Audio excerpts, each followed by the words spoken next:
Hi guys, आज हम अपनी मैथ की क्लास में एलसीएम निकालना सीखेंगे, यानी लोएस्ट कॉमन मल्टीपल या लघुत्तम समापवर्तक। अब हमारे सामने कुछ अंक हैं 8, 16, 64। इसका एलसीएम 64 होगा। दूसरा है 25, 50, 75। इसका एलसीएम 150 होगा। और तीसरा अंक है 6, 12, 11। इसका एलसीएम 132 यानी 132 होगा। अब हमने इतनी जल्दी कैसे इन संख्याओं का एलसीएम निकाल लिया, ये शॉर्ट ट्रिक भी जानेंगे। लेकिन उससे पहले आप अपने चैनल परीक्षा गांव को लाइक, सब्सक्राइब तथा अपने सभी दोस्तों में शेयर कर दीजिएगा और बेल आइकन को प्रेस करना ना भूलिएगा, ताकि हमारी आने वाली वीडियो की नोटिफिकेशन आपके मोबाइल पर पहुंच सके। तो सबसे पहले आज हम अपनी क्लास में जानते हैं एलसीएम यानी लोएस्ट कॉमन मल्टीपल या लघुत्तम समापवर्तक होता क्या है। पहले हमने लिया 3 अंक, जिसमें 3 है, 4 है और 6 है। इनका टेबल लेते हैं यानी पहाड़ा लेते हैं। तो हम देखते हैं 3, 4 और 6 का पहाड़ा लिखने के बाद उसमें देखते हैं कि तीनों में कॉमन कौन सा अंक है। तो तीनों में कॉमन सबसे छोटा जो कॉमन हमें मिलता है 12, और उसके बाद जो कॉमन मिलता है 24, जिसमें 3 चौको 12 और 4 छक 24 और 6 दूनी 12। तो ये मिला और 24 मिला। लेकिन देखते हैं इनमें से सबसे छोटा कौन है, क्योंकि लोएस्ट कॉमन मल्टीपल यानी सबसे छोटा लघु वाला चुनना है जो कि इन संख्याओं से विभाजित हो जाए। तो सबसे छोटा हमें 12 मिला। 12 से छोटा कोई अंक है जो तीनों संख्याओं से विभाजित हो सकता है? 9 है, लेकिन 9 8 से विभाजित नहीं होगा, ना ही 6 से। 8 है, 8 जो 4 से विभाजित होता है लेकिन 3 से और 6 से विभाजित नहीं होता है। उसी प्रकार 6 है जो 3 से विभाजित होता है और 6 से विभाजित होता है लेकिन 4 से विभाजित नहीं होता है। तो इस प्रकार से हमें सबसे लोएस्ट कॉमन मल्टीपल यानी सबसे छोटी संख्या वो मिली जो 3, 4, 6 से विभाजित हो सके, वो 12। तो इस प्रकार हमारी एलसीएम यानी लोएस्ट कॉमन मल्टीपल यानी लघुत्तम समापवर्तक की परिभाषा बनी कि वह छोटी से छोटी संख्या जो दी गई संख्याओं से पूर्ण रूप से विभाजित हो जाए, उसे हम उन संख्याओं का लासापा कहते हैं। तो आज की क्लास में सबसे पहली ट्रिक हम सीखते हैं एलसीएम जैसे तुरंत निकल जाए। तो हमारे सामने 8, 16 और 64 ये 3 संख्याएं हैं और इन 3 संख्याओं का एलसीएम निकालना है।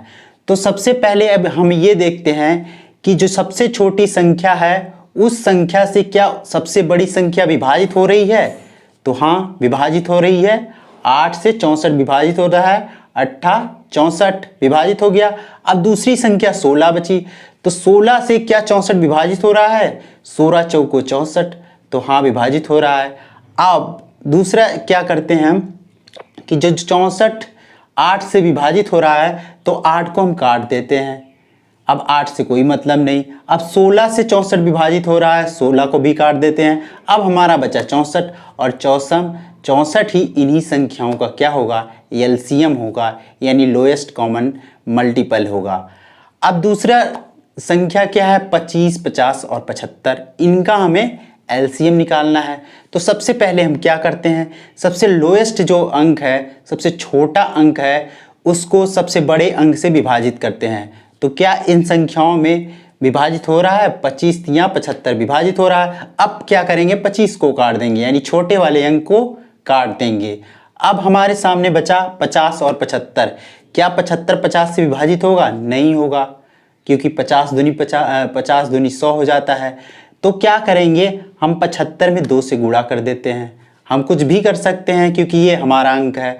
तो 75 में हम गुणा करते हैं 2 से, तो आता है 150। अब 50 से 150 को विभाजित करते हैं तो 50 या 150 हो जाता है। तो ये विभाजित हुआ, यानी इनका लोएस्ट कॉमन मल्टीपल यानी एलसीएम जो होगा वो 150 होगा। 6 है, 12 है, 11 है।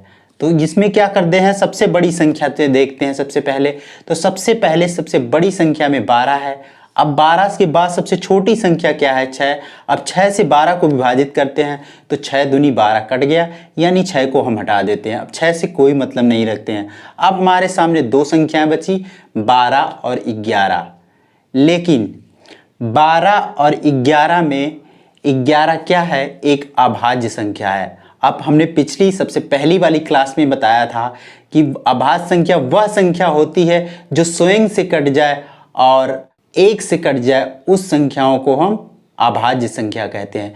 जब भी हमें इन नंबरों में कोई अभाज्य संख्या मिले तो हमें उसको काटना आटना नहीं है, सीधे 12 से 11 में गुणा कर देना है। कोई सी संख्या अगर एक अभाज्य संख्या है और एक भाज्य संख्या है तो उन दोनों का मल्टीप्लाई कर दो, और इन दोनों का मल्टीप्लाई करोगे 12 और 11 का तो हमें मिलेगा 132, जो इन तीनों संख्याओं का एलसीएम होगा, यानी लोएस्ट कॉमन फैक्टर या लघुत्तम समापवर्तक होगा। तो हमने ट्रिक के माध्यम से एलसीएम निकालना सीख लिया। लेकिन अगर ये ट्रिक किसी अंकों पर नहीं फॉलो हो रही है, नहीं काम कर रही, तो क्या करोगे? तो उसके लिए हमें बेसिक रूल सीखना बेहद ज़रूरी है। तो हम बेसिक रूल एलसीएम निकालने का क्या होता है वो जान लेते हैं। जैसे हमारे सामने 16 है, 24 है, 36 है और 54 है, इनका एलसीएम निकालना है। तो जो बेसिक रूल है वो कहता है कि सबसे छोटी जो संख्या होती है उससे सबसे पहले विभाजित करो। तो सबसे छोटी संख्या 2 होती है। अब 2 से सबको विभाजित कर लेते हैं। 2 अठे 16, 12 दूनी 24, 18 दूनी 36 और 27 दूनी 54।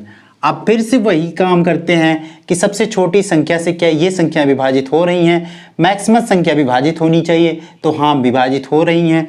2 से 2 चौगा 8, 2 छक 12, 2 नवा 18 और ये 27 नहीं हो रही है, तो एग्जैक्ट ऐसे ही उतार देते हैं।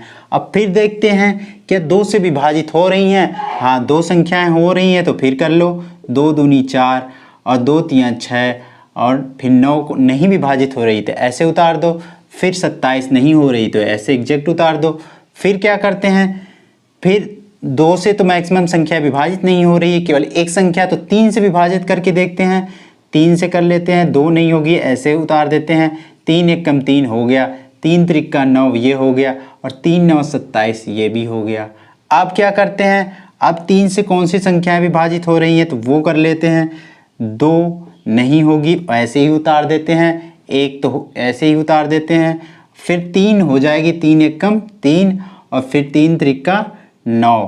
तो अब हमारे सामने 2 और 3 बचा, तो 2 से एक बार करोगे तो यहाँ तक 1 आ जाएगा। फिर 3 से कर दोगे तो सारा 1 1 1 बन जाएगा। अब इन संख्याओं का, ये जो संख्याएं हैं इनको मल्टीप्लाई कर लो, यानी सबका गुणा कर लो, तो वही जो संख्या होगी इन संख्याओं की एलसीएम होगी। तो गुणा करके हम देखते हैं। 2 × 2, 2 4 बार 2 है, 1 2 3 और 4, और फिर उसके बाद क्या है? 3 × 3 × 3, क्योंकि 3 3 बार है, 1 2 3। तो अब हमें जो निकल के इनका गुणा करेंगे तो आएगा 432, और यही 432 जो 16, 24, 36 और 54 का एलसीएम होगा, यानी लघुत्तम समापवर्तक होगा। एलसीएम निकालने का दूसरा बेसिक रूल है वो ये है कि इन संख्याओं का, यानी 24, 16, 24, 36 और 54 का गुणनखंड कर लो, यानी इनको खंड खंड में बांट लो। तो हमने बांट लिया 16 को, 2 दूनी 4 दूनी 8 दूनी 16। फिर 24 को बांट दिया 2 दूनी 4 और 4 दूनी 8 त्रिका 24। फिर 36 को बांट दिया हमने 2 दूनी 4 और 4 तिहाई 12, 12 तिहाई 36। फिर 54 को बांट दिया हमने 2 तिहाई 6, 6 त्रिका 18 तिहाई 54। इस प्रकार से हमने बांट दिया। अब क्या करना होगा? दूसरे स्टेप में हमें करना होगा कि इनमें जो मैक्सिमम घात होगी उनको लेना होगा। तो जो 2 की मैक्सिमम घात कितनी हुई? 4 बार है, यानी 2 की 4 बार घात है मैक्सिमम। अब इसमें से नहीं लेना हमें, इसमें जो है 2 की 3 बार मैक्सिमम घात है, 3 की जो है 1 बार है, और इसमें जो है 2 की 2 बार है और 3 की भी 2 बार है, और इसमें जो है 2 की 1 बार है जबकि 3 की 3 बार है। तो अब हम इनमें से 2 और 3 ही बचे, तो सबसे पहले 2 की जो मैक्सिमम घात होगी वो ले लेंगे।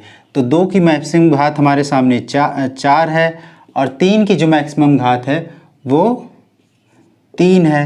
अब ये हमारे सामने आ गया और इसको हम कर लेते हैं।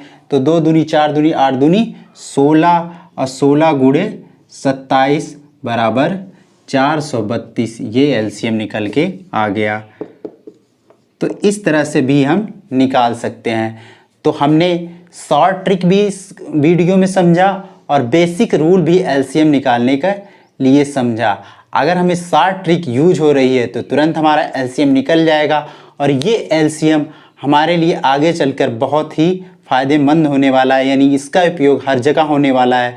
जैसे कि भिन्नों को हमें जोड़ना है, घटाना है, या उसमें छोटी कौन बड़ी भिन्न कौन है ये जानना है, तो हमें एलसीएम जानना बेहद ज़रूरी है। तो आज की क्लास यहीं तक। अगली क्लास में हम निकालना सीखेंगे एचसीएफ और उनसे जुड़े हुए कुछ कॉन्सेप्ट और प्रश्न जो विभिन्न परीक्षाओं में आए हुए हैं।